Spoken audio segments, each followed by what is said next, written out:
তোমার লোক এত রাগ দেখান ঠিক করে নেই।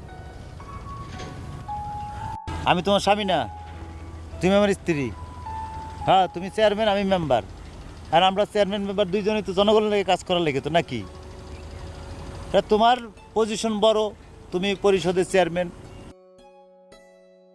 আমি তোমার ওইভাবে সম্মান দিব। অবশ্যই চেয়ারম্যান হিসেবে মানুন তোমার গণ্য করবো। কিন্তু সংসারে তো আমি সুপুরুষ, আমি তো জামাই না। তখন সংসারে আমি তোমার স্বামী, তুমি আমার স্বামীর ইজ্জতটা দিও, তাহলে দেখবো সব ঠিক হয়ে গেছে। আমি কি তোমার স্বামী হিসাবে মানি না? আমার লোকের ঝগড়াটা শুরু কে করে? সংসার অশান্তিটা কে করে? এখন কি তুমি আমার ঝগড়া করবা? না, আমি ঝগড়া করতে চাই না। আমিও চাই না, বুঝছো? তুমি আমার ইজ্জত দিবা, আমি তোমার ইজ্জত দিব।